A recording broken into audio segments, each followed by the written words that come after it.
This is not the saddest sight of the floppers, the floppeteers. It's been worse. Has it? I don't think it's been worse than this, John. I think.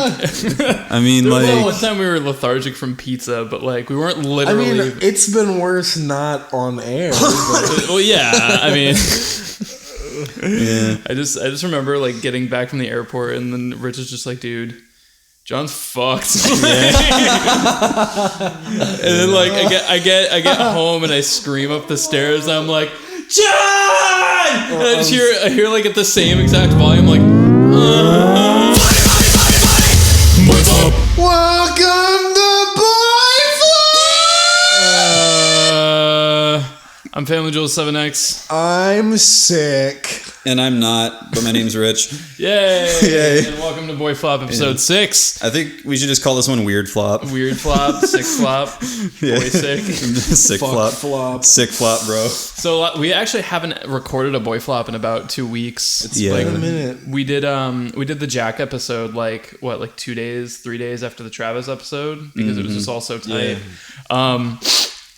But yeah, we had to do that because John, you and I went home for Thanksgiving. Yes. Me for much longer. Me for much longer than you, but yeah, you were gone 2-3 days? Yeah. 2-3 days. I think. Yeah, I just like it. Like Jules, you were home for like 2 weeks, but like I remember I picked both of you up from the airport, and you both pretty much had the same reaction. It's just Jules, yours was a little more exaggerated. like John, you're just like, oh, I'm so glad to be home, and Jules, you're just like, Yeah, like literally dead. I mean, like, I don't know. Moving away from the Midwest is the best thing I've ever done. yeah. I mean, seriously, fuck the Midwest. Unless you like the Midwest. Then fuck you. whatever. Yeah.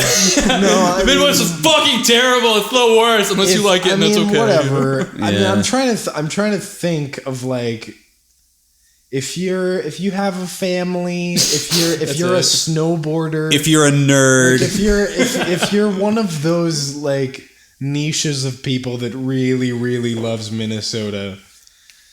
You know, I think that a lot of people like the Midwest because they haven't seen the rest of the world, to Maybe. be honest. I mean, I feel like I don't know. it's charming.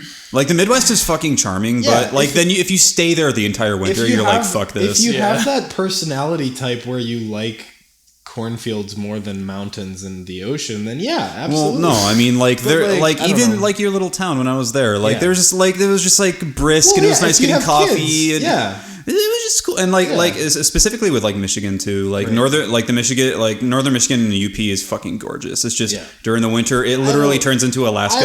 I don't mean to trash talk the Midwest. No, it 'cause sucks. You're right, but that's because we came from there. But it's like I wonder if there's kind of like some like validity to like the whole, you know, like there's like some large percentage of people that apparently die like 15 minutes or 15 miles away Yeah. from where they're born or whatever. yeah. Like, do you think have you ever heard that statistic? Honestly, yeah, it's kind of depressing. Honestly, like I think that's it though, because like I mean, I talked a lot about this in one of the previous episodes about like realizing how big the world is as soon as I left my hometown. But like honestly, like I think half of the people who are really proud of being from the Midwest haven't seen anything. Yeah, I think there's a lot of people that are just kind of like people are kind of like not like a lot of people just aren't really good with new things. So they're just like, I'm fine where I am, and then like it's just like, but have you been anywhere else? And like, no, I didn't need to go because I know it sucks. And it's like you have a really bad attitude, or it's just like, or just lazy. Like, more innocently than that, like just laziness and like apathy and just like. If that's not what you give a shit about, it's just like I guess Right. you're missing out. But it's like I think it's pretty easy to like think that the rest of the world is very similar to where you're from. Yeah, Because I don't know. I'd actually argue the opposite because like I feel like when you're stuck and you're like holed up in like wherever the hell you're from, like you just imagine like everywhere else is like this mythical like when place you feel that, like you're everyone, stuck. yeah. But if you don't feel like you're stuck.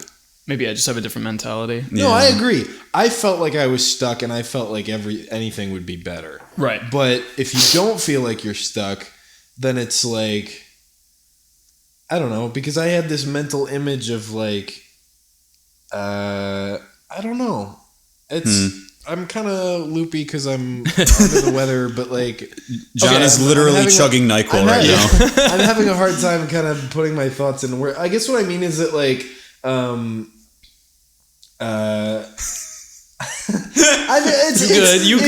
It's weird to think about that, like here in San Diego. I want you to give like a narrated autobiography right now.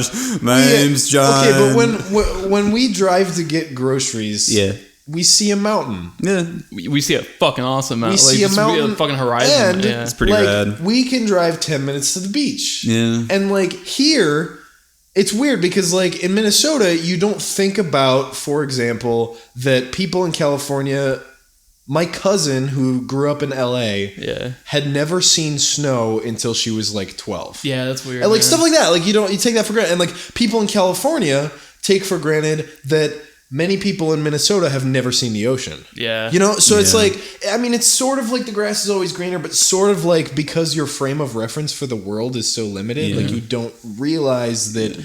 Other places people have vastly different experiences. What's really weird too is that like we're exposed to like seeing all these TV shows and movies where like they're on location in like New Zealand or something, and then it's a fantasy role, so like or it's like a fantasy movie or something. So you associate that scenery with like with being fantasy. And if you never actually, like, when you actually see that shit in real life, like, if you see, like, the Grand Canyon or something in real life, you're like, holy fuck. But if you see it on a computer monitor, you're like, whatever, fucking, my desktop fucking background looks like that. It sucks. Like when we drove through Arizona, it was like, yeah, we're just like, wowie caboodles, those are really big. And there's people passing, so you guys fucking go back home. Like we were, like, driving 30 miles an hour in, like, a 60 zone through these mountains, and these people were passing us like, what the fuck are these guys doing? Like, we're chucking beer cans at us. Mountains are real? Yeah. Wow, those sure are gee willikers big. Yeah. What's your favorite thing about Minnesota?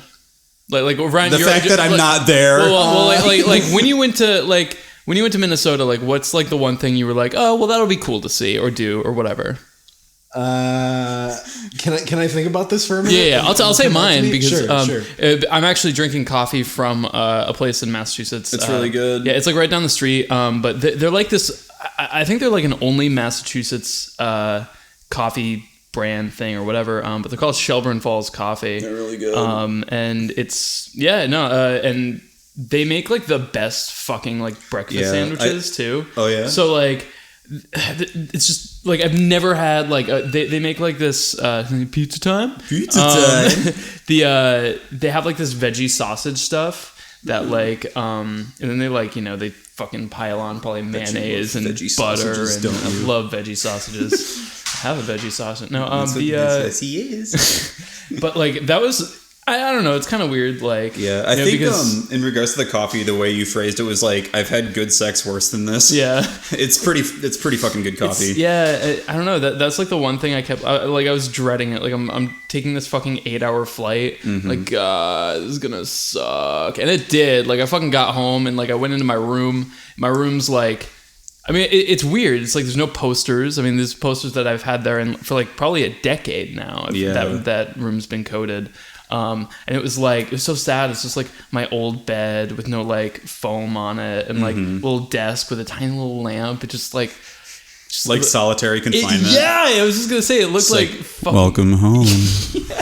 There's so nothing. It's weird. Like I kept telling my mom this, and my mom was saying like, hey, like, you excited to be back? And like, obviously I'm like, dude, I live in fucking Southern California, but like, but in all seriousness, I was kind of like, I've only been away for a month, like less than a month. So it's like I almost felt like I got home too soon, and the second I walked into my room, it was like this draining, depressing feeling. Yeah, almost like I had like San Diego is this new big toy I was given, and it was just like, no. You got put in a timeout. Yeah, I got put in timeout. That's what it literally in just like an empty room. Yeah. Fucking, it was awful. And then like, there's nothing to do there because I don't have my computer. Right. We opened for Dragon Force, and that was awesome, my band. But we didn't really hang out much else. Mm-hmm. And I didn't really have like a lot of people that I ended up hanging out with, so I just sat in my room, like on my laptop, like making a Dungeons and Dragons campaign. I've been working on that upstairs since I can't sing. But like, there's something weird that I don't know, just like that. something about that room in that, hometown that was just there's like an association that you make. Yeah. If it's like negative, then you go back and it's like, oh wow, this was even worse than before. Right, exactly. See, like I haven't been home since the move, and I'm actually like pretty excited to go home. But if that happens where like no one's down to hang out and I'm just like sitting at my parents' house on my laptop on like a spare bed, then I'm gonna fucking want to blow my brains out. Yeah. But like I'm guessing that like I don't know, it's gonna be like around winter break. I think like a lot of like fucking people are gonna be wanting to hang out and stuff, and I'm excited for that. Yeah. Did you think of a Minnesota thing? There's only so discluding my family and discluding the few friends that lived an hour away from my hometown that I rarely ever saw. Okay. There are maybe 3 or 4 things that I like about Minnesota. So like, yeah, if okay. So water skiing. Cool. I've never been. Water skiing is so much fun. It's basically like, if you don't know what water skiing is, it's it's like snow skiing but on water. On water. You get pulled behind a boat. So it's like the Midwest's answer to surfing, because there aren't waves because we don't have the ocean. Because we just have lakes. Right. And ponds. So you grab onto a rope and you ski behind a boat, and my family is very, very into water skiing. So instead of water skiing with 2 skis like everybody does, we would water ski with 1 ski. So it's called slalom water skiing, and it's a lot more difficult. Have you ever tried to go barefoot? I haven't. I have cousins who do that. Yeah, I have a few cousins that can, and it just seems insanely hard. It's crazy. Half the time they just eat shit. Oh, like, yeah. I don't know how their necks are snapped. It's absolutely crazy. But anyway, so that's super fun, and it's like one of those things. It's kind of like snowboarding or where like you have to be good at it, and when you're good at it, it feels really good. And it's I fucking suck. Yeah, I mean, it's also like an adrenaline thing. Like I've never snowboarded on like a legit hill. I've gone down like little tiny small town hills. It's your boy John on the bunny hill. But like, I mean, I don't know. Like I'm decent at water skiing, and I've wakeboarded as well. Water skiing is super fun. I've been wakeboarding. I've never been water skiing. I've never done any of this. This all sounds fucking amazing. Water skiing is very similar to wakeboarding. I would say that wakeboarding is harder than water skiing. Yeah, I managed to get up like once. It's harder than water skiing with 2 skis, but easier than skiing with 1 ski. I believe it. Just go like for people who are like interested in this shit. Start with kneeboarding. Yeah, this shit's so easy and it's really fun. Right. Or tubing. Or just go fucking tubing. Tubing. Tubing can actually be more dangerous than water skiing. If you just because. Tubing, people generally go faster because you don't have to balance. Tubing is fucking... Like, if there's someone crazy behind the wheel... Oh, yeah. Like, I've seen it before where we do, like, dual tubing, so there's 2 people being towed behind. And, like one tube will just fucking flip over and make a sandwich of people in tubes. Like, it's just like, oh, God, are they dead? And it's just like...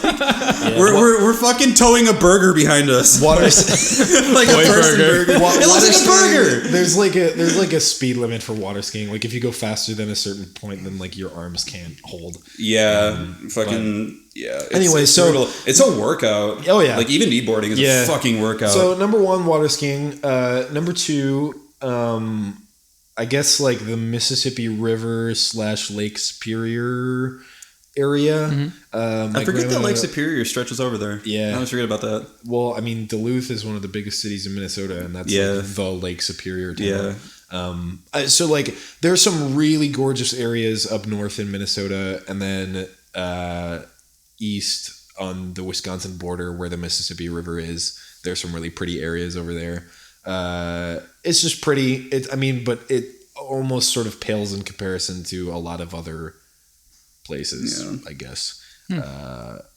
But anyway, it's like, I don't know, the way I think about it is like going to like a library or like a museum is neat, but you don't want to live there. Right. Like it's pretty, it's cool, but like it's just like if you work there, you're like, yeah, it's fucking great. Number 3, fall. Yeah, Minnesota. Absolutely. Oh my god. Yeah, and I have to agree. Like when I went to Massachusetts and I saw just I would venture to say that I think New England, like autumns and fall, is probably the best in the country, just because like you have like Vermont and New Hampshire. Yeah. It's just like you just look off in the distance and it's an explosion. It's a fucking explosion of color. It's so fucking cool. Michigan's like that for about 2 weeks. See, that's the thing. Minnesota. The Midwest is really pretty for 2 weeks, and then it just takes a shit, and it's like, oh look, dirt and mud and fucking gross and bad. Yeah. So sweater weather's nice, but it's like if you want sweater weather, go to the fucking East Coast. Yeah. You know. So it's or like Oregon probably or something. I wore my pea coat a lot. Yeah. Love that thing.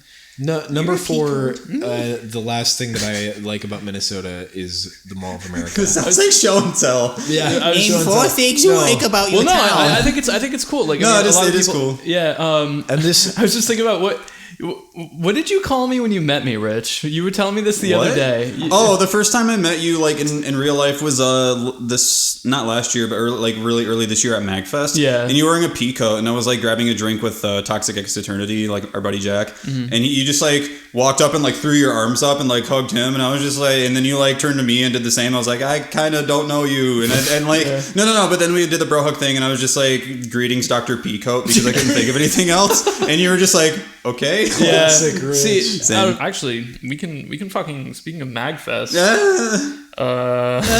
So one of the things that like at the end of every BoyFlop, I've been like, I can't talk about it. Now I can finally talk about it. Is I am playing Magfest. He's a Magfest. I'm a Mag boy, and I'm actually gonna have a fucking band. You're doing like main stage, right? Like actual big fucking stage. They only have one stage now. That's what? Well, I mean that room is the main stage. It's just the entire because there's like the opposite. See, I forget you didn't see Magfest before. Like Magfest before had like. It had that room and then the big auditorium right next to it. That was the second stage. Okay. And it was like they could run concerts at the same time. Yeah, that's like the smart thing to do. Right, but they, I don't know. I'm not, obviously I'm not gonna. They're not perfect. They're not perfect. You can admit that they're not perfect. Yeah, it's still fucking rad. I wish. And it's John's first time going this next year. I've never been to a con. It's interesting. God, you're setting the bar really high for Magfest. Yeah, I actually I got invited to another con, and it's like I looked them up on Facebook, and they have like 200 likes. I'm like, like it feels shitty to say that, but welcome to Steve's basement. Con. Well, no, like all the pictures look like it's literally in a high school, like the like convention hall or whatever, like has the little adorable. It has like the little padding on the wall, like you see in gymnasiums and stuff, so kids don't like break their face. I imagine there's like coloring hour or whatever, and has like crayons and like it's like an anime con. So I'm like, what are you coming to me for? But because you're an anime. Am I an anime? Yeah. I don't know. You have spiky hair and you're wearing a pink Princess Peach shirt at the moment. Dude, yeah. You're fucking weeb as fuck. Oh, no. Princess Peach is a video game character. You're a video game. It's true, but like, I don't know. Never get into a one-up comeback situation with the rich.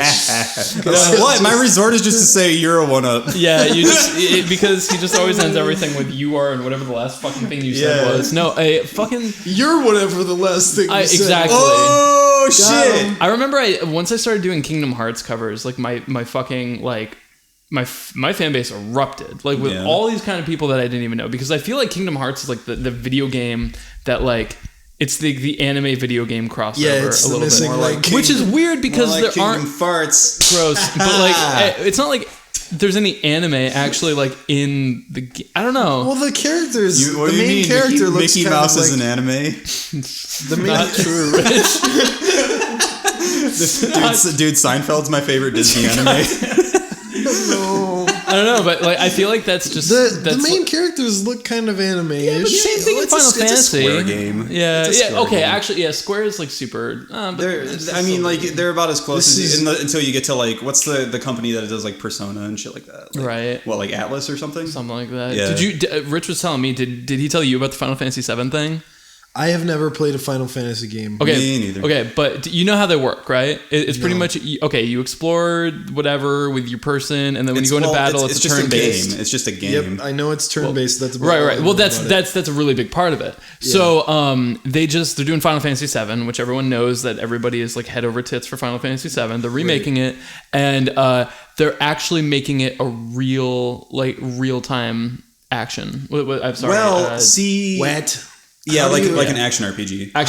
How do you do that? You just make it so it's like hacky slashy. So it's like Kingdom Hearts. But how do you like? Hey, we're gonna remake the game, but switch the core mechanic. See, now I'm with maybe the minority. I mean, and I was looking on Reddit like to see what other people thought of this, but like I fucking love action RPGs. I thought Kingdom Hearts did it wrong. I'm gonna get hate for it, but fuck off. But I've never played Final Fantasy. I've never played Kingdom Hearts. Crucify me, comment section. Well, no, I mean, I just said that I didn't like Kingdom Hearts, so you're fine. Like John, technically, like Fallout's an action RPG.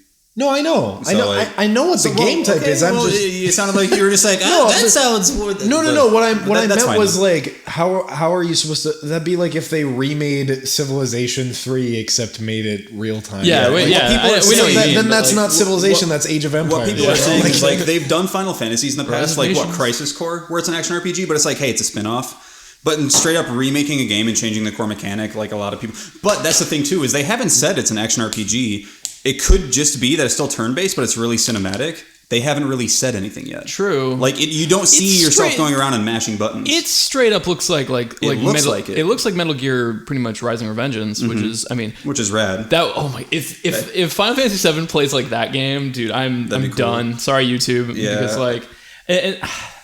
That's the other thing, though. I didn't really like the story of Final Fantasy VII. I wasn't really into the characters as everybody else. Another thing is they're making this in tandem with Final Fantasy 15, right? And it has what looks like the same battle system, so it would make sense, right? That if they're just developing at the same time, plus they're releasing Final Fantasy VII, the remake. Apparently, they're doing it episodically, like they did with Life is Strange. Yeah, which a lot of people are upset about that too. Yeah. I don't really have an opinion because I never. Well, are they going to be selling the episodes like separately? I don't know. Because if they are, then that's going to be like pay $60 to rescue for episode 1. Yeah, get Tifa for Jesus. Yeah, no, I don't know. See, I was more of a Final Fantasy 8 thing. Okay, so here's you liked 8. I loved 8, dude. Really, dude. Cloud, like compared to fucking Squall, dude, Cloud is a fucking bitch. Well, yeah, I could not stand. But Squall is like fucking. He's just like so. he's like a character out of fucking a Stephanie Meyer novel or something. Yeah, it's cool. he's just like whatever. Like he's just. I don't know. I like 9. I've like never beaten a Final Fantasy game. Like 9 is just like straight up like. Kind of like back to basics, like old school RPG. Kind of like some of it's like really cartoony. It's got kind of like a Nintendo-esque charm to it. Okay. It's I don't know. It's like I've never beaten it, but it's just like really cool. And then 10 is like, from what I played of it, is really good. But something happened where I couldn't finish it, and I didn't play any after those. Right. Well, 10, dude. 10 is like the universal. Like this game was the fucking best. It's Square's last game. Yeah. Before they merged with Enix. Yeah. I would actually say, John, if you ever want to like jump on that. Play 10. I know you might not want to, but if you wake up one morning and you're just like... I didn't say anything. You gave me a look. I was going to say, like, you guys lost me a couple minutes ago. Well, okay. Yeah. Well, okay. So so Cloud in number 9 is great, but I think that 7 was a little bit. Maybe 8 wasn't what it should have been. You just pissed so many people off. Linkin Park's new album just wasn't nearly as good as Meteora. Yeah. I just. Oh my god, that's you like guys my have been favorite going thing. back and forth about like which Final Fantasy. Here's something. It's maybe fine. I'm representing. What the fuck did you say about Linkin Park? I'm representing those of our fans that have no idea what you're talking about. Well, I mean, we're always talking about shit that people might not. But anyways, here's something that maybe you can tap into. Sure. Like, I would venture to believe that, and I'm gonna put myself under the bus too with this. So it's not just. I think maybe Final Fantasy VII sucks. Maybe Final Fantasy VIII also sucks, but the fact that we all grew up with those and that was our first Final Fantasy experience, you're looking at me like I have some clue what you're talking about. Shut up for a second, John. I'm getting there. Yeah. Okay, so nostalgia goggles is what you're talking about. Totally I think that because Final Fantasy, like I've watched gameplay of Final Fantasy VII since playing it when I was like fucking whatever the fuck age I was. Yeah. And like I'm sitting there, I'm just like, this is bad. Yeah, like it did not age well. It didn't. It's like, wow, the group of Legos hit the other group of Legos and a number appeared. Like, right. Well, so yeah, seriously. But I think about that and I think about the games that did age well. I think about like back then you had what's a game that aged really well back from like the Final Fantasy VII era? In my opinion, like Majora's Mask and Ocarina of Time. I was gonna say I haven't even played Majora's Mask. They still look pretty much. I mean, they look like they're N64 games, but they aged well. Right, like they like look good. So Diddy like Kong Racing, yeah. But fucking even earlier than that, like Super Mario RPG, yeah, dude, looks fucking great. Paper Mario looks fucking great. But the thing is, like, how is it that like games like Final Fantasy VII and 8, like became these like god games, these games that just like defined a fucking generation, when these games still existed and they're I think objectively better. I don't know, unless it's the case that a lot of people who had PlayStation 2s and stuff had Final Fantasy 7 and that's it, or like Final Fantasy 7 that's a PlayStation 1 game or whatever, PlayStation 1. The thing is like that's like one of the like that and Ocarina of Time are like both of those games are really highly regarded, and they're both the first games to really jump into like 3D spaces like that and BRPGs. Yeah. And like at the time, Final Fantasy, like they did it fucking amazingly. Yeah. Correct me if I'm wrong, and I don't know anything about Final Fantasy, but Final Fantasy is that game where like isn't the final boss in one of those games like the one-winged angel or whatever? Or it's Sephiroth, and one-winged angel is the song. That's the weirdly wrong. Yeah, it's Sephiroth. Yeah. Okay, so let me pitch something here. Yeah. It seems, I mean, with that in mind, even just knowing that the boss is a one-winged angel named Sephiroth, which is like a Latin-influenced, very scary demon-like name, it seems like the mood of Final Fantasy takes itself very seriously. Yeah. Well, I mean, I don't know. The main character in that game like cross-dresses at one point. Sure. Like... there's some parts that are definitely silly. But like, definitely tongue-in-cheek, but yes, the overall... I feel like across the board, the Final Fantasy series are pretty serious. Like, yeah. So let me pitch something here. One of the reasons I think that Majora's Mask has aged better than Final Fantasy is because the cartoonish art style is part of the lore and part of the mood in Majora's Mask. So like the vibe of that sort of old Nintendo 64 Link doesn't really get old because that's part of the feeling, whereas Final Fantasy, like, it's supposed to be dark. I could argue. John, have you real quick? I think like I see where you're coming from, but have you played Majora's Mask? I know that Majora's Mask is a very dark plot, but like the vibe, like, it's dark within that sort of... No, it's pitch black. Yeah? That game is pitch fucking black. Yeah, I mean, it's depressing as fuck. Yeah, like Ocarina of Time, I think you have a point. Sure. Because that's kind of like a more like... Like it's more like upbeat. Majora's Mask like scared me when I was a kid. Yeah. Oh, that's why I didn't play it. Yeah, it's terrifying. I played 15 minutes of it and got too scared to play it as a kid. Well, you get the Deku Scrub thing immediately. That whole like sequence when the mask goes on. Oh yeah, when shit. And I like, even saved the princess in Ocarina of Time. Here's the second I think what you might be referring to is just kind of like it's kind of like what was referred to generally as like a Nintendo polish. Everything's really pretty and colorful to look at. Right. Final Fantasy VII is kind of grungy. It's all brown. Well, except the cinematics, which are fucking beautiful. I guess what I mean is just like, I guess the vibe and the Nintendo polish and like Nintendo pulls off bad graphics very well. Yeah. And it seems like, I mean, that's a very they've been doing it forever, right? Yeah. But like Nintendo can make bad graphics feel more real than they are, whereas they can make them feel appealing. It seems like the old pixelated Final Fantasy games don't pull. Okay, off so I think as well. Are you bringing gameplay into this? Because actually, I 100% agree with that. Because the gameplay that comes along with Ocarina of Time, I've never played either game, so I couldn't have been bringing gameplay into that. Well, I mean, Ocarina of Time, it's kind of like at a glance type of like just looking at it. Even now, like I feel like playing Ocarina of Time, like with the battle system and using that janky ass controller, like it's actually pretty smooth compared to like Final Fantasy, like all the way up to, I would even argue, to 10, where it's still like you're trying to walk around as Yuna or Tidus, and you're just like trying to walk into walls or whatever, and then random encounter, it's turn-based. It's just like it feels janky as opposed to Nintendo 64. That's just a hindrance of a turn-based, like especially on like a Sony system where loading times are really long. I don't think it is a hindrance of a turn-based because of the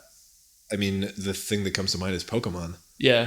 Because Pokemon handles like a dream because of the way that they make the sprites and like the... That's interesting too. Yeah, maybe Final Fantasy still is disruptive though, right? Because you literally stop and go into a completely different thing. Whereas like something like Zelda, you're just constantly going. There's a smoothness to Pokemon though, whereas Final Fantasy seems like it's almost like they were trying to go in like they went in like over their head with trying to make like sort of the same thing with Pokemon, but with like 3D sprites at a time when that wasn't really like. Because it doesn't. I don't know. You have like polygon, like all the fucking polygons, and everything looks like shit. So many like, people on the internet are just gonna shit down our throats. I'm excited for it. Yeah, it's gonna be fun. I'm staying out of it, man. Who cares? No, that is a good point though, because I thought about that. And Pokemon, maybe it's just because I'm a Nintendo fanboy, but like playing Pokemon does just seem, even though it still stops you and it becomes repetitive, but like because you do it a million times, but it's still like it feels a lot more punctual, I guess. Because like Final Fantasy, like I think of 7, and it's just like.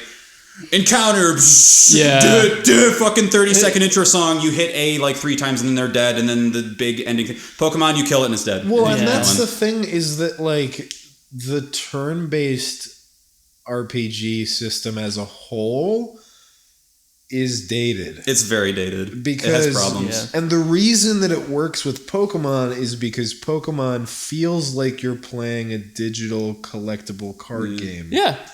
And I totally agree. As opposed to Final Fantasy, like if you were fighting a demon named Sephiroth, you wouldn't be waiting for it to take its combat turn. You know, I mean, like it feel like Pokemon feels like you're playing it's just a card game. A tabletop game or something where like there are rules in place and you're trying to collect them all. And I feel like Pokemon, it has like crazy possibilities with just like teams you can choose, but the Pokemon themselves, like the party members, are really limited. You have 4 moves. I mean, there's a bunch of metagame that goes into that and building a perfect team. But you're limited with characters on Final Fantasy 7. You have like bazillions of fucking moves, and it gets overwhelming. Yeah, and definitely. Coupled with the fact that like it's slow and the turn based is definitely like that. I think that's one of the reasons that like with the recent Final Fantasy 7, the reason they're remaking it as an action RPG is because they realized that. Maybe, yeah. Well, and that's the thing is that they sell better. Probably. If you're thinking about like.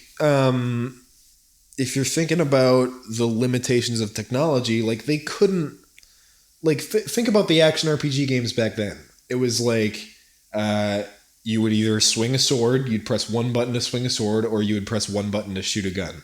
Yeah. And it's like that was about all you could do because I think about like Diablo 2. You literally just click one button until it dies. That was your argument against it. That you feel like when you're playing action RPGs, you spend most of the time just like walk up to the enemy and mash a button as much as you can. Certain action-y games like God of War, I don't like that game. But but with games like Borderlands and stuff like that, it's the loot system that's attractive to me. Right. So there's pros and cons. Well, but even games like Two examples on opposite sides of the spectrum would be God of War and Assassin's Creed. Yeah.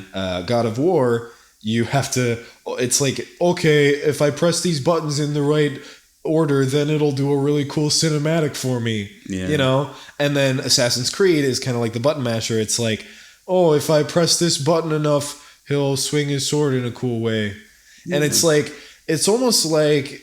But then, like, on the other side of that spectrum, you have games like Soul Calibur, where you have, like, you can control when you do the cool moves, but it's such a crazy input that you have to do. Yeah, that's like a really involved game. Right. So, I mean, it's, I think the main difference when I think, and just to, like, add to that, I think the main difference when I think about, like, juxtaposing games like God of War and Assassin's Creed is, like, God of War is straight up like an action game that's kind of linear, and it's like, oh, you just go and kill stuff. Right. Assassin's Creed, I think the biggest draw to that, at least initially, was the world traversing thing. Right, and that's the thing, and that's why certain Assassin's Creed games, for example, Black Flag, was probably the most successful Assassin's Creed game. I've heard that game's fucking great. I have not played it. It's awesome. Even if you don't like Assassin's Creed games, you'll probably like that game. Yeah. And here's why. It has the same combat system as all the other Assassin's Creed games. But instead of, like, okay, you're in medieval Rome or whatever. And you're fucking pirates. Well, except here's why that works. Instead of it being okay, so even like you're sailing, right? Well, but okay, so you're in Renaissance France. You have a pistol, you have a sword. You press one button to have Ezio swing his sword. You press one button to have him shoot his gun. Mm-hmm. So you can jump down on a guy from a rooftop that entertains you for 10 minutes. Yeah. You can shoot a guy from a rooftop that entertains you for another 10 minutes. Now you're out of ways to kill people. With Black Flag, it's like not like, okay, so let's climb up onto this mast of the ship and swing down onto the other ship on this rope and use that momentum to land on a guy with both of my knives and then come up and shoot two. It's like you feel like there's more options for how you can be a badass because the world around you gives you more options. Yeah, I mean, like, so, you're literally, like, on an ocean a lot of the time. Right. Which is fucking rad, because that's, like, opens so many possibilities for, like, exploration. So instead of it being like, oh, I'm in danger, I guess I'm going to run away from these guys. I'm going to run into a haystack. Right, it's like, oh, I'm in danger, let me swan dive off of the boat and then climb onto my boat. Don't the ships, like, shoot cannonballs at each other and shit? That's right. That's so cool. Oh, if you guys haven't played that game, you should. See, I hate Assassin's Creed, but now you're selling me on Black Flag. No, let me explain. So, like, the ship I can combat, tell you're excited. I love this game. I know, that's good. Well, okay, like, the ship combat is really smooth. You drive your ship, and it's like you're fucking. It's like you're driving the Black Pearl, and you like tell your. There it is. It's all about Jack Sparrow. It is. There it is, Captain. Oh God! Here we go. Jack Sparrow Simulator. I'd play it. Sure. Dude, I mean, okay, so picture it is. Well, picture like okay, so. I mean, here's the one thing that I don't like about Black Flag is that character development is somewhat linear. So it's like Skyrim, but you can't adjust your stats and you're just a default Nord. Sometimes I'm okay with that. Right. So like if you're okay with being the main character, but then you still have all of the open world here's the strength of Black Flag. Once you get to a certain point in the somewhat linear story in Black Flag, you're on your ship, go wherever you want in the Caribbean. You can, and it's, I mean, somewhat randomly / procedurally generated. So like, cool. I'm sailing my ship around Jamaica and I see a Spanish galleon. Let's fucking take it. Nice. And you can either be like, I'm going to sink it by strategically piloting my ship, which I have upgraded its cannons on, and shooting it. Or you can just fucking ram into it and, you know, like you can do whatever. Yeah. So like, that's interesting. It's one of those open world things where like, it's kind of like I haven't played much of the Just Cause games, but like with Just Cause, it's like, Just Cause is more like, I feel like it's more like Grand Theft Auto. Right. I mean, Just Cause is even, like just such a sandbox game. Yeah. But people have compared Black Flag to like a pirate Grand Theft Auto. Oh, God damn. It's not. That sounds it's really good. not that good. I mean, it's not. Like I know what you mean. It's I'm probably gonna play it's it gotten now. like nothing but good reviews. Yeah, I'll check it out. Check it out. I mean, like I'm not not doing it justice because I'm sick and I can't really articulate my thoughts well, and I'm kind of loopy. What are we going to tell the sponsorship when they call and say Jonathan Young can sponsor us, right? But it's cool because you feel like you're the captain of the ship, and if you wanted to go onto this island and explore it, you could do that. But instead, you're going to go and take this ship because you want to, and then you're going to go and assassinate this guy because you want to. I mean, like, it's cool, and like it should hold you off until No Man's Sky comes out. Exactly. See, that's the I mean, like, or until Bethesda makes a pirate Skyrim, you know, like, which they probably won't, but like, but like, we're like, okay, we're kind of going far from where we're like, it's fine. I want to pose a question. Though, Black Flag is the closest thing that you'll get to the ideal pirate game until that ideal pirate game comes out. Okay, then I'm probably going to check it out. That's all I'm going to say. Yeah. So we see with Final Fantasy VII that, you know, they're taking all these different things. They're making still with RPGs. This is all about RPGs. Sure. Mm-hmm. It's episodic. Mm-hmm. They're changing it to action RPG. Allegedly. What do you think the future of RPGs are going to be? If it seems like what people liked before is maybe not as popular anymore? I think turn-based is out. You think so? I agree. Well, you say that, but then we have to recall that an indie turn-based RPG that's old as fuck looking was up for Game of the Year out of nowhere. Yeah, that's what I'm talking. And see, what I was going to bring up is like, there's ways. No. Okay. There's ways to make a turn-based system interesting. Okay, and they did that. Yeah. If you're just going in with like Pokemon. Civilization. Yeah. Yep. If you're going in with just like you have like, hey, look, I have a standard RPG that has a fucking Tolkien-esque story, and you have a mage, a warrior, and it's like, okay, cool. This is done a bazillion fucking times, and it's turn-based. You're not going to be turning any heads. Well, okay. Here's the thing, though. And if we're talking about real quick thing is like if we're talking specifically about Square, it's different.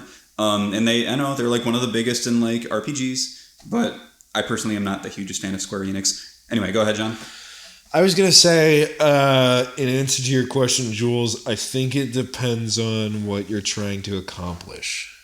Well, I think people are just trying to accomplish a good RPG. That's, I mean, not like... Okay, so... It's just the expectations of that have changed. To me, I think that the bar for immersion has changed. I agree.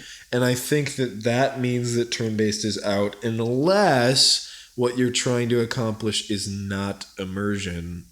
And what I mean, not graphical and environmental immersion. That's what, and absolutely. What I mean by that is that, like, if you're trying to make a game that is charming because it has a very a morality system that feels incredibly real, Undertale. You know, I mean, like that. Then that's like the Fable or something. Yeah. Like well, that. the thing is or like, yeah, sure, but like.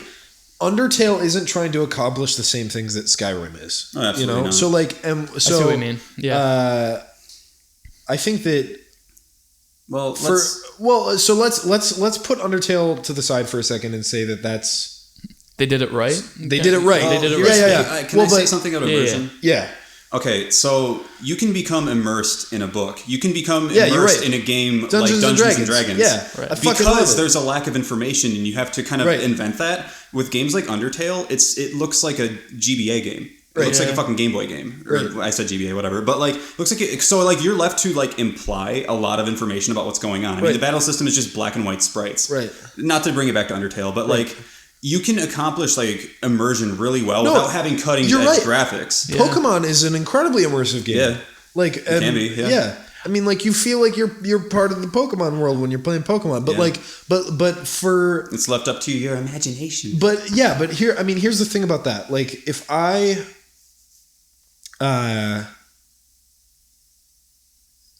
trying to articulate my thoughts. Stop drinking NyQuil. Stop drinking NyQuil, John. If right now, if I wanted to feel like I was stepping into a fantasy world, and I got to see, here's the difference. If I wanted to be able to see the fantasy world, I'd play Skyrim. Yeah. If I didn't want to be able to see the fantasy world, I would play Dungeons and Dragons. And it's almost like Dungeons and Dragons will always win that category. There's two different types of immersion. And honestly, leaving it up to your imagination is often better. But video games almost have a monopoly on the type of immersion where you're seeing it. As of now, yeah. Because everyone's trying to have the most cutting edge fucking graphics for the AAA. That's weird for me because I feel like almost like the games that put more emphasis on the graphics, I have a harder time immersing myself. Because there's more information for you to process. It's that time again. Let me play devil's advocate. We should have a sound effect for it. Yeah. Just make it a radio show. Like the devil, like chuckling.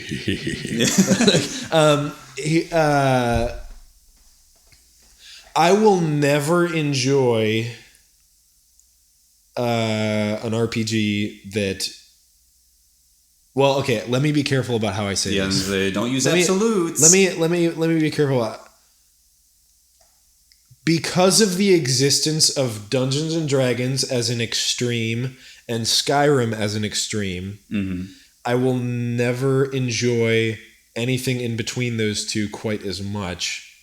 Because if I wanted imagination, I can't see it, but I'm imagining it, immersion, I'll just play Dungeons and Dragons. Yep. And if I am actually seeing characters instead of needing to come up with an image in my head, I'll just play Skyrim. But and what I mean by that is that like based on what you've experienced, right? Based on what I've experienced, okay. Like what I mean by that is that like, for example, and people might hate me for this, but like Morrowind, it's a great fucking game. Mm-hmm. It's a really great fucking game. And part of why it's so great is that you can there's more up to choice. You can customize your character more than you could in Skyrim. And that game's atmosphere is fucking unreal. Yeah, Morrowind's my favorite. You can customize your age good. Yeah, I think it did. We're not going to get into that because we could argue. For me, that breaks the immersion. Unfortunately, I fucking love that game, but I can't play it. We could argue Skyrim versus Morrowind literally for the rest of the podcast. But let's not do that. Yeah. So Morrowind, you can customize your stats more. Yep. You can customize what you do more. You can kill essential NPCs. The role-playing system is so much more in depth. Yeah. But like hands down. But if I want in-depth role playing, I'll play Dungeons and Dragons. If I want to be able to, do you see what I'm saying? Yeah. If I want to walk up to somebody who's essential to the quest and just kill them out of spite, I'll play Chaotic Evil and play Dungeons and Dragons. But if I want to feel like I am literally walking my character through a fantasy world and experiencing it not as the imagination sort of God, like, if it's in your imagination, you get to control how you visualize it. Yeah. And something about having control over what you're visualizing changes the immersion. Skyrim, you can't decide what the dragon looks like because you're seeing the dragon. Yeah. And that is depending on what you want. Unless you make a mod and make a Thomas the Tank Engine. Yeah. Unless you give the dragon that's either a really, really good thing or a really, really bad thing. Yeah.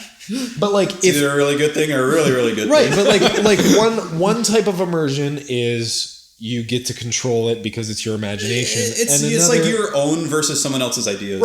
Right. And for me, part of what was so charming about Skyrim is that I felt like I wasn't in control of the world because this wasn't my imagination. This was, and especially modded Skyrim. If you put 100 mods on Skyrim that makes the graphics good, it's like, it feels like you are walking into a different world. Yeah. And because you can't imagine the world, it feels like you are mortal in the world. Just to add to that, I think accomplishing what you're describing there is a lot fucking harder to do. Oh yeah. Than having a lack of information and just letting the player use their imagination. Well, and that's what's charming about Dungeons and Dragons though, is that like if you play a really good Dungeons and Dragons game, like it's really fucking fun because you feel like you're completely in control of your own. And there's still like certain, like you still have a DM, you still have a story that's either planned by whoever wrote it or the DM themselves. But I mean, if you don't want rules, write your own book, you know? Yeah. Like, if you don't want rules, just fucking drop some acid. I don't know. Right. I mean, or just imagine your own. But what I'm saying is that like, I guess to play devil's advocate, if you want to imagine your own world, play Dungeons and Dragons. That's not what I want when I sit down to play an RPG. What I want is for the world to be constructed for me and for me to feel like I am experiencing that world, but I have the same control that I would have if I was a denizen of that world. I think it depends on what you want. Sure. No, because like it can be really exhausting to try to like always like, I don't know, imagine the world. Like Undertale, like I feel like I feel like in both of our heads, Rich, two people who have played the game multiple times, have almost like this vision in our head of what like Snowden looks like or what like some of these things looks like, and we don't. Yeah, and I mean, it's interesting because when I think about that, I literally just picture what it looks like in the game. Yeah, it's all pixelated. But that's okay. It's almost like that's okay. But it's like thinking of your favorite cartoon character. But like sometimes you want to just zone out and like.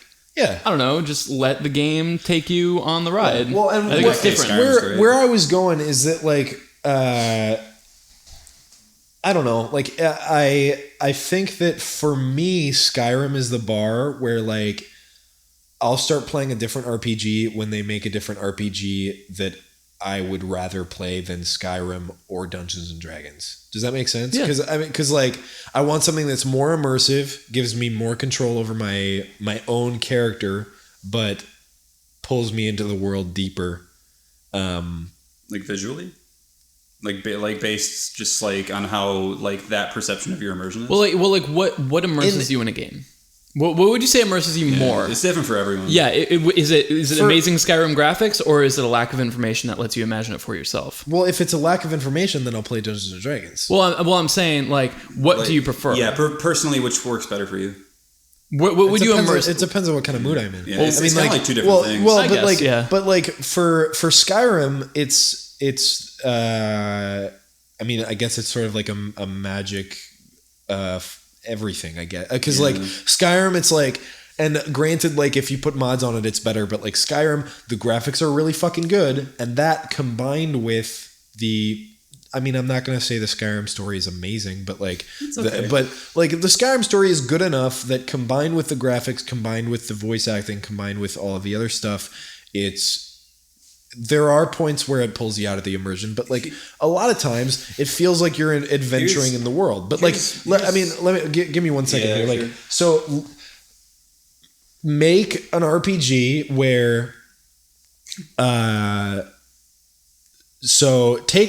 for example, let's take Skyrim and then let's add a wider cast of voice actors let's add the Bethesda curse. Right. Let's add 2 voice actors. Let's add a Liam Neeson. Yeah. Let's add a wider cast of voice actors. Then let's add a dialogue system similar to Mass Effect's dialogue system. Just go with me for a second. So like Mass Effect's dialogue system, you can choose either like the it's kind of like Dungeons and Dragons. Like you choose your alignment. No, I played the Mass Effect. Yeah. Yeah. Like, no, I know what you mean. So like you choose to either say something that's going to make them like you, or you say something that's going to make them hate you. So incorporate something like the Mass Effect dialogue system meets the Fable 2 good versus evil system, except it doesn't affect your appearance as much, maybe. And then let's add in something like Grand Theft Auto, where you can literally do whatever you want. Let's add in something like Assassin's Creed, where you can climb on anything. Yeah. And now you have a game that is Skyrim, except more immersive because of those additional things. And then now I'm going to feel like I'm jumping into a world even more than I did when I played Skyrim. What you just described is literally the holy grail of games that literally every developer tries to achieve. I know. Actually, it's funny because but we keep getting closer. Like we're getting closer, but there's a lot of modern games that are just amalgamations of like all the trends in recent gaming, and they're awful because they just can't make up what they want to be. But there's ways to do it right. Yeah, I agree. But like it's just so hard. But think about games like Eve. Sure. 10 years I've ago, never played it. I've never played it either, but like you know how Eve works. Yeah. I mean, it's basically like World of Warcraft meets Star Trek, except like incredibly in depth. Yeah, like Eve, as of right now, is the game that science fiction nerds thought could never happen. Yeah. Like 10 years ago, if somebody told you we literally have a virtual galaxy with its own economy and its own don't get me wrong, I'm not saying it's impossible. But like what I mean is that like I feel like by the time like we make that game that you just described, our expectations are going to be even higher. Well, and like then it'll be like, oh, I want virtual reality too. But it's like I want it. Like, plug me in. Fuck. Yeah, but like Eve was something that gamers only dreamed about, and now it's a reality that people take for granted. Like people say, like, oh, you want a fucking virtual space world? Go fucking play Eve. Remember I brought up No Man's Sky? Yeah, No Man's Sky. It's literally a universe. Right, and like that No Man's Sky almost sounds too good to be true because it really it's like does. I hope it's not. People who got sick people who got sick of Eve because Eve is oversaturated with too many people in the galaxy doing too many different things. Yeah. People who are jaded by Eve dream about what if there was a game like No Man's Sky where it was just this blank slate of a galaxy. Maybe. You know, so like, and even Skyrim. The thing with Eve is like it's the crazy amount of like in like how crazy in depth you can get. Like literally to the point where people are obsessing over spreadsheets. Yeah. Yeah. And No Man's Sky is a little bit different, but I see your point. But like, I mean, I guess my point is that like, I still have my imagination, and what I mean by that, like, Dungeons and Dragons isn't going anywhere. Yeah, like I can always play Dungeons and Dragons, but like, the thing for me about let me say like graphical role playing games or visually realistic role playing games is that it feels like I'm watching a movie, but I'm deciding what happens. Sure. And that's appealing to me. Yeah. And like, if I don't want it to feel like a movie where I'm in control of the scenes, then I'll play a different game or I'll play a different type of game. Yeah. But like role-playing games to me, inherently role-playing games, it's all about the immersion and it's all about feeling like you're a part of the world. And you have to play the role. No, it makes sense. Right. Yeah. And like, so I mean I think that's actually really interesting how you broke apart those two things, because now that you've kind of given the example of games that give you like literally nothing to work off of, which is Dungeons and Dragons, besides your mind to imagine everything. Yeah, and like a vague story. And fucking like Skyrim, or even I would go so far as to say is like you were almost describing until you talked about Assassin's Creed, like Mass Effect 2 pretty much nailed exactly everything that you said. But it's BioWare, and there you go. But well, I mean, but I think it's almost to the point now where I would argue with you that those two different kinds of games should almost like have a name. I think games should spread out like that. And I was gonna say, like, I think tags. Well, I mean, but I think that those are such core concepts of what an RPG should be that I think there should be those two subcategories in some way. I mean, obviously, I don't have the fucking music genres. That's why people get in fits about like different types of metal and stuff. But I feel like that's almost like the immediate next level of you have role playing game, and then they have like action RPG, walking simulator, whatever the fuck, like fucking like. Right down there, it should be like, is it a game that's going to graphically immerse you, or a game that's going to immerse you because but the of other thing is imagination? that if you search for, and here's just a little pet peeve of mine, and I hate, I mean, like I go off about how I hate genre police, but like if you search for role playing game, Skyrim is going to come up. And Undertale is going to come up. Mm-hmm. Yeah. And I think that those are two fundamentally different types of games. Definitely. Absolutely. Even though they are both currently... Yeah, they are both, by definition, role-playing games. Role-playing, now that I think about it, like, what game isn't a fucking role-playing That's game? Another... Exactly. You remember that Holy Grail thing I mentioned? Yeah. Every modern game is an amalgamation of all the trends of the recent years. So it's just like...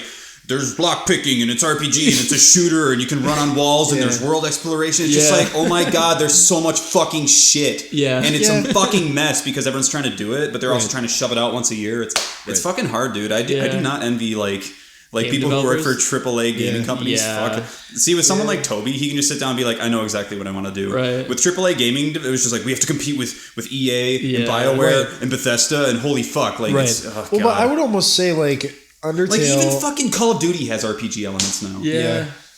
I would almost call Undertale like, I mean, if we're, I mean, it's an indie RPG. In my perfect Jonathan Young world, I would call Undertale like a dynamic story game, I guess, because like that's pretty much the definition of like a role playing game. Yeah. Well, yeah, but. I know what you mean, but like it's. I mean, like I don't know. The effect is more you're controlling the story more than being. Yeah. When I think of like literally a dynamic game, like a dynamics, like what you just described, I think of something like Heavy Rain.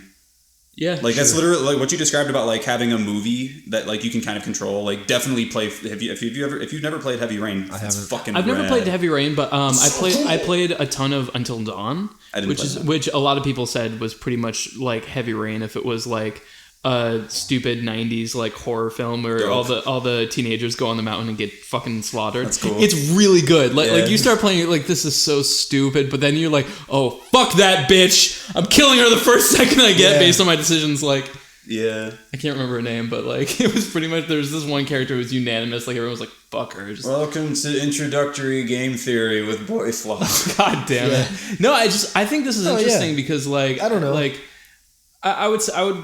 I don't know. With you and I have had a pretty heavy addiction to Fallout 4 recently.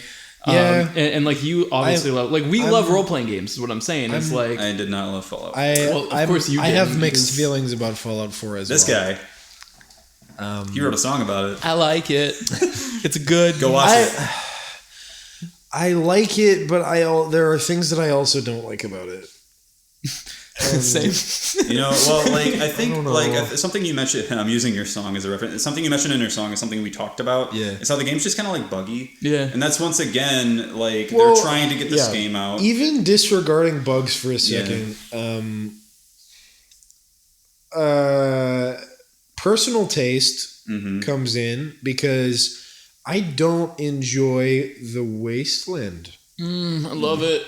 It's Boston. I mean, that's personal. Yeah. Well, that's personal, but like walking around and it's just like dead trees and blown up shit. Like something about the way that they handled just the mood when you're just walking around, it's just really depressing. And it's like I get it. How would you do it differently? Right? Yeah. Right. But it's like, but like post-apocalyptic. Yeah. But like. But it's something about like I don't know. So the mood combined with like it's just not your thing. It's not your thing. The settlements. Oh, I love the settlements. I do not like the settlements. See, once again, it's just let's take a simulation and throw it into this experience. The thing I liked about Fallout 4 though was that you didn't have to fucking deal with that shit. You could play the game the way you wanted. The way I understand it is like it seems really evident that most of their resources and time and effort, Bethesda's with like Todd and the team and everything, went towards the city making aspect of the game, and that apparently, possibly minor spoilers. I don't think so. Apparently, it even becomes related to the main story later on in the game. Well, which is like, really? Okay. Let me say. Everyone says that's the hands down, if you like it, the best aspect of the game is the city building. I love the city building. But here's one thing. Like part of why I liked Skyrim so much is because, to a certain extent, because like there's all these different cities in Skyrim, and they all have these different relationships with each other and with themselves. Like you go to a city on one half of the map and it's vastly different in culture and in everything. You want to talk about fucking lore? Well, yeah, lore, like whatever. But that's what you're describing. It's good. No, I know, but like I think I know where you're going. But where I'm going with this is like Fallout 4. Each city is kind of the same, right? Well, I agree with that. But not only that, but it's like, okay, so you've got Diamond City, which is quirky and cool. Fenway Park. And then you've got some little tiny settlements. And then you've got a bunch of mutants. And it's like... Have fun. I don't feel like I'm in...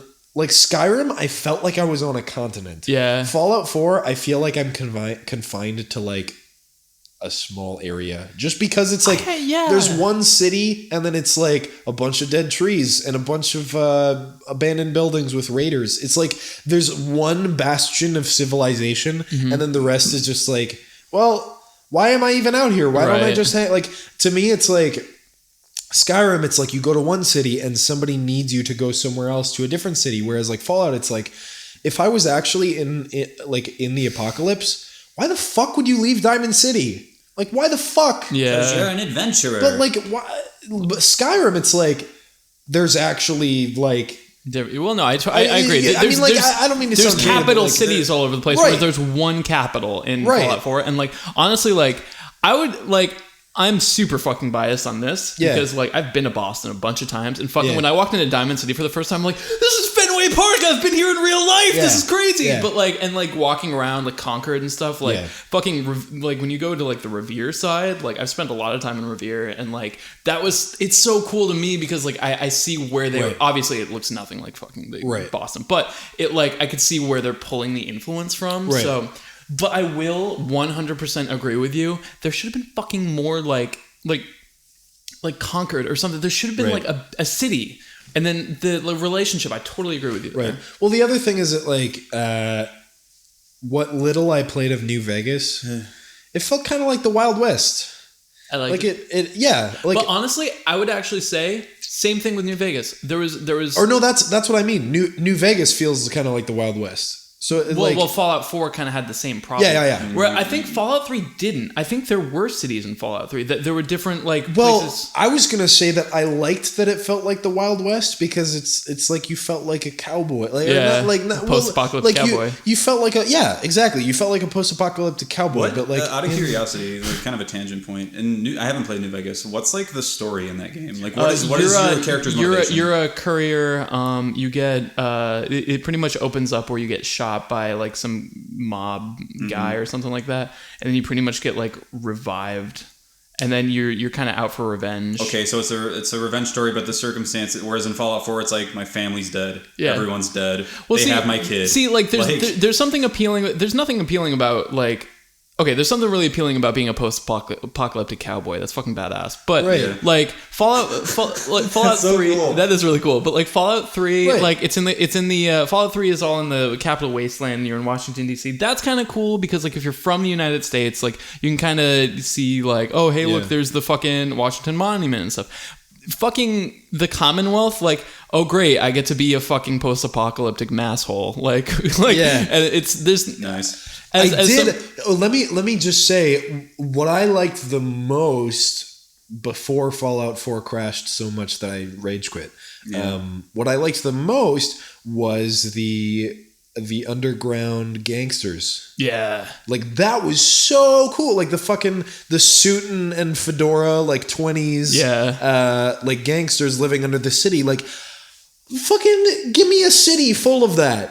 Give me a city that's like Riften in Skyrim, where like all of like the dark and shady. It's like give me a city in Fallout 4 where Detroit. where all of the dark and shady types are all being gangsters, and then let me have a gangster, like a Dark Brotherhood equivalent gangster hitman quest line in Fallout 4. Like I would fucking love that, but like it just felt like it was like, okay, so there's the Brotherhood of Steel and they're fucking dicks. Yeah. And then there's the fucking bring back the tunnel snakes. Yeah. And then there's the Minutemen.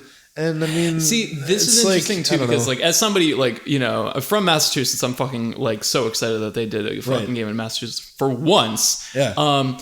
In that regard, the fact that they put a lot of emphasis on like the detectives, you know, and like all that stuff, why didn't they do it in New York? Yeah. I guess maybe because New York City would be fucking flooded by the post-apocalypse. But, like, why wouldn't they do something more along the lines of that, where you had, like, that, I don't know, maybe because you could be a little bit more open world. New York City is just literally just all city. Todd Howard listens in at some point and is just, like, sobbing by this book. Probably.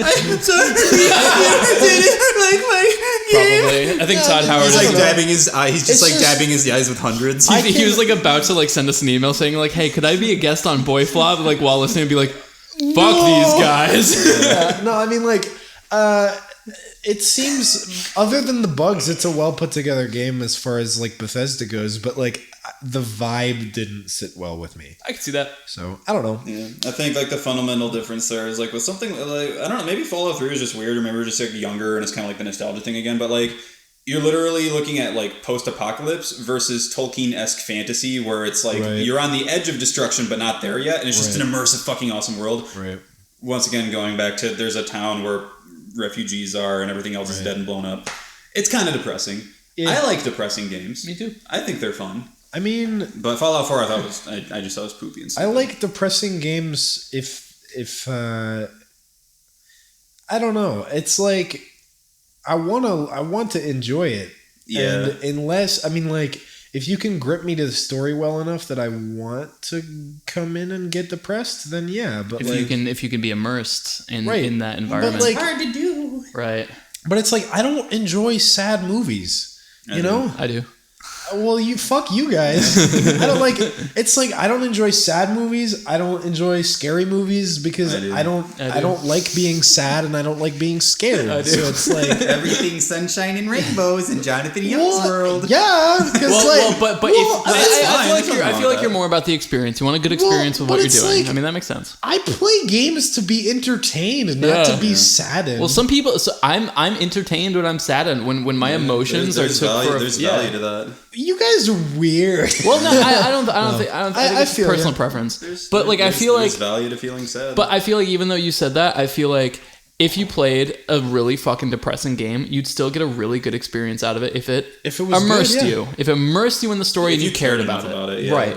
Well, like the Fallout 4 fucking opening, I mean, no spoilers. It's the same fucking thing. My kid is gone. My husband died. Fuck it. It was stupid. It's really dumb. It was like, I'm not attached to this at all. Yeah, because that sounds really weird because it's just like, I'm on a revenge story. I have to go get my kid back. And it's like, I'm going to go shoot some cockroaches with this fucking pipe pistol. Yeah. What's the story in 3? It was like, you're trying to find your dad. You're trying to find Liam Neeson, who is your dad. I mean, like, that might be the best story. I thought post-apocalyptic cowboy was good, but I'm trying to find my dad who's Liam Neeson might be slightly better. And the ending is stupid and doesn't make sense until they patched it. Right. Well, but let me say, like, Scott, part of what I like about Elder Scrolls so much, and also part of why I like D&D so much, is because in Skyrim, you're a prisoner. Yeah. I don't know how the fuck you got there. Come up with it yourself. Yeah. Like, you're a prisoner, you're about to be beheaded, and you escape. Yeah. I don't know how you got in prison. Same with Morrowind, same with Oblivion. So it's your imagination doing the immersion. I thought Skyrim probably had the best opening. Yeah. Wait, what did? Skyrim.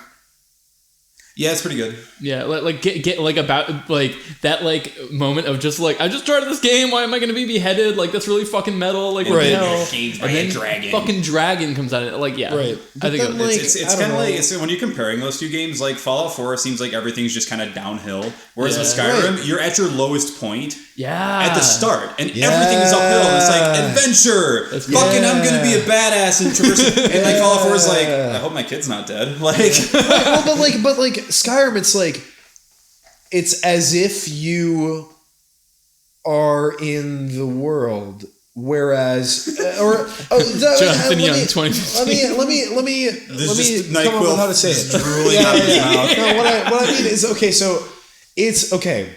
Skyrim, Jonathan Young gets to be whoever Jonathan Young wants in Skyrim. Yeah.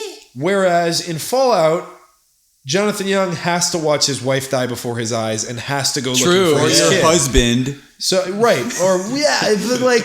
so in Skyrim, you see what I'm saying though? Like, Yeah, you know the backstory. Like right off the bat. Skyrim, it's like Jonathan Young can either decide to do the main quest or say fuck it and be a criminal. Yeah. Fallout, Jonathan Young is always looking for his son no matter what he's doing. It's like fucking I don't wanna look for my son. That's another. I wouldn't even say that's a depressing thing as much as like that story is like it's everything. Well, here's the thing. Like, for me, part of role-playing games is about open-endedness. Yeah. And part of why Absolutely. I don't enjoy Assassin's Creed is because you have to be what's-his-nuts Desmond looking for the fucking Templars. It's like, I just want to fucking be an assassin, man. Like, if Assassin's Creed let you do some character creation, I would like it 3 times as much. Cool. If Assassin's Creed ditched the entire Templar modern day, present day, whatever DNA, whatever shit. fucking salvageable thing they dare to call a story at this point. Right. If they ditched that and let me do a character creation like Skyrim and let me decide what I look like. It's not outside their own possibility. They just do an MMO or something soon, where it's like that's a possibility. I would love to see Assassin's Creed meets Skyrim, but like whatever. That's another best case scenario. They were trying to do that with Whatever. Assassin's Creed 3, and it was so bad. Yeah. Whatever. But anyway, like. And part of what I don't like about same thing with Fallout 4, I didn't like that I don't get to choose my backstory. And no, I agree. I think because if I wanted that, I would play a story game. I feel like the open-endedness that also comes back to immersion. Like, I mean, if I'm kind of forced to go down a certain road that I don't necessarily want to do, I'm unimmersed. Well, because it's interesting because like it sounds like, would you say like the immersion in Fallout 4 is just not that great for you? It's not working for you? Because it sounds like you're wrestling with the fact that they give you a canned backstory, and that's really just kind of up to your imagination in Skyrim. That's part of it. Yeah, The other part of it is that like the world doesn't seem you said convincing. Like the world, yeah. Well, I guess because like if I was in Skyrim, fuck yeah, I'd fucking join the Thieves Guild and fucking do all that shit. But like Fallout 4, like. I'm not fucking leaving the city. Like, fuck that. There's fucking mutants. I don't want to fucking... Why? Like, I got my food. I got my water. Like, and adventure. That's what I mean. It's just like, it's kind of conflicting. Yeah. Like, Right. that whole game, my initial experience, aside from it crashing, it just seemed conflicting to me. Well, it seemed like a forced thing. Like, you want to be an adventurer, right? So there you go. Whereas Skyrim, it's like, you get to kind of pick what you want to adventure. well, but Skyrim, it's like... I'm going to this tomb because I want to find this fucking awesome sword because I want to be a fucking badass. Fallout, it's like I'm going to this place because the game told me to. Yeah, like, I mean, like you start off with every Elder Scrolls game just starts off as like you're a prison. It all starts the same. Yeah. The circumstances are different, but it's like you start off. There's a prophecy, Right? And there's something troubling the world that's kind of inspecific, and you might fit it. That's the thing. Is like there's a prophecy you might fit it. Right. So like it's so vague to start. And that's why it's so cool. Well, That's why Morrowind is so cool. For me, it's all or nothing when it comes to choice. Yeah. And what I mean by that is that like if I'm gonna play a game where you're gonna let me choose my fate, I want to be able to choose everything. Yeah. And if I'm not gonna play a game where I choose my fate, make it just focus on the story. You know what that game is that you're describing? What? Dungeons and Dragons. But what I mean, it's not a video game. Well, and it's not a video game, and it's that sight immersion versus imagination immersion. Yeah. But like, if I want, if I want a story game where the story is amazing, but I don't get to choose much, I'll play fucking BioShock or whatever. But like if I want a game where I choose shit, like Assassin's Creed kind of puts a damper on things because we're gonna force you to fucking fight the Templars, even if you're only here to kill shit. I don't know. It sounds like you're most inclined towards like kind of sort of sandbox games where it's just like you can do whatever Minecraft. Like, do you like that game? I used to play it. That's literally just like, here's the thing, go do whatever you want. Games where they give That's why you like Ark. That's literally like, here's a thing, do whatever you want. I like Ark. I like, and come to think, like Roller Coaster Tycoon. Yeah. Like a sim game? Well, Yeah. sort of. Well, because it's technically still like sort of a sandbox game. I get to design. It's totally a sandbox game. Well, yeah. I mean, like, so roller Kind of coaster a tycoon, role-playing game too, in a way. Civilization. I played the shit out of the Civilization games. Yeah. Because you get to run your country however you want. Mm-hmm. And that feels kind of like there's a campaign, but you can just play like free mode, I'm guessing. Nobody plays the campaign in Civilization. You you get a bunch of civs and you fucking... I've never played it.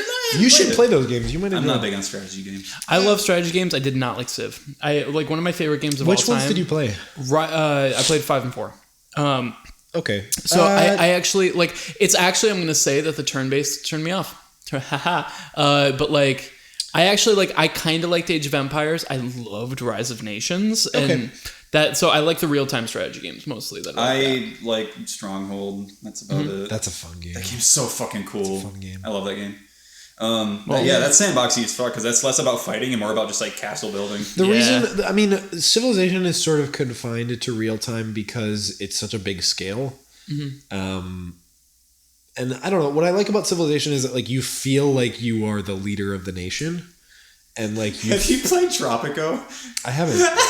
Tropico is such a shit. Okay, so the story is you're a dictator in a third world like Cuba type country. Perfect. And you're a fucking shithead, so you have to get away with like fucking executing radio hosts that don't like you and keeping everyone in line by forcing them to live in hovels. It's wonderful. so bad. That's awesome. Well, that's a role I want to play. It's so awful, but I feel like you would like it if you want to feel like a shithead. Yeah. I mean, usually I don't, but like... Your dictator little avatar guy lives in like a big mansion, and you have like all the money coming in, and you're like exporting drugs and shit, and everyone's just like depressing and sad and getting shot in the streets by your military. Perfect. That's exactly what I wanted in a video game. Well, no, if you want to feel like a shithead. Yeah. It's like what you're describing, but for bad guys. Right.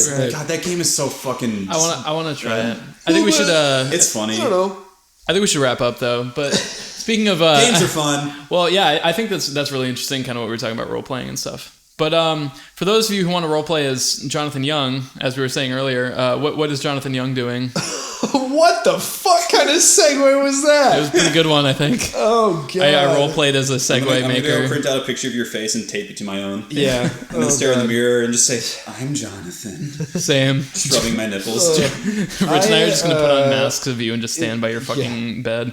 I mean, if you haven't heard, I've been sick. Yeah. So I am. I was planning on doing some Christmas themed videos on my channel, and I don't know how many of those are going to happen because I can't sing. But I'm still going to try and make a couple of those happen. I'm releasing the video for I Just Can't Wait to Be King this week, which is arguably my favorite Disney song, and these two floppy boys make several I literally appearances. flopped it. We both literally flopped. Oh yeah, that's right. I forgot about that. It's I'm very happy with how the video turned out, It's gonna be good.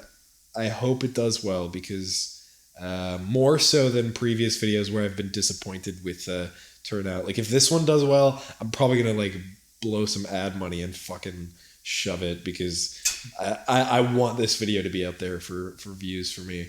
Cool. It's a good video. But you haven't seen it. Shut the fuck up. I was in it. I know what it's gonna look like. Probably. I can show it to you guys. It was good because you were in it. Yeah. I gotcha. Yeah. So I'm releasing that video. I'm shooting the rest of my Disney videos soon, and then I'm big thing. I'm gonna start doing anime covers, and I'm gonna start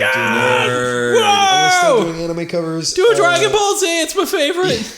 I'm gonna start doing Broadway covers. Seinfeld is my favorite anime. Yep. Seinfeld is my favorite Broadway show. I'm so excited. I'm so excited that you're doing Broadway because I'm be jumping on so much of that stuff with you. And then I'm starting a second channel at some point in the next month for porn. I mean, do I need to? It's the same. It's been 2 weeks. It's been 2 weeks. What like since we've done like? Do you have anything? I can't talk about the thing, and I'm still okay. It's coming to an end. Yeah. Quite soon. The Undertale train is coming to an end, and I'm really happy to be done with it. I'm happy I did all the things I did, but I'm ready to move on. Yeah. And there's a big thing at the end. There's a big fucking exclamation point at the end of it that I can't really go into detail yet. Yeah. What are you doing? Family pizza. Fucking rehearsing for Magfest. I mean, I was thinking we could do Death by Glamour. Oh my god! Actually, that would be really cool. That'd be rad. I'm down. You're making me nervous. That That'd be fun. That'd be really fun. If you like cosplayed as Mediton Yeah. Well, yeah. for the entire show. Really wish that I had fucking Undertale stuff to play. But whatever. Maybe. I got. You mean that It's not song's too late. like a half yours? Cover Megalovania, Jules. That feel when literally in the Like past 4 literally days. The everyone. past 4 days, there's been like 5 people who cover Megalovania. More than that. It's your boy, Oh Richard my EB, with God. an original cover original. Hey, Rich, have you covered Megalovania yet? No. It's not like it's almost at 1 million views or anything. Hey, Rich, you should try some Undertale John, covers. go to bed. I You're literally sick. just want to get that. See, that's what I'm most excited for when I'm done with Undertale. Where like I know there's gonna be comments where you're gonna be like, "Hey, do this song," and I'll just be able to do. I did already. And that's what I'm looking forward most to. Yeah. Anyway. Go to bed, John. You look like you're gonna die. Yeah, you You're both a dad. do. Same. We're both. You have 2 dads. It's Fuck. Yeah. yeah. All right. Does that conclude everything? I think it concludes my life, and I want to go to bed. You suck, Jules. True. Bye. Bye! No.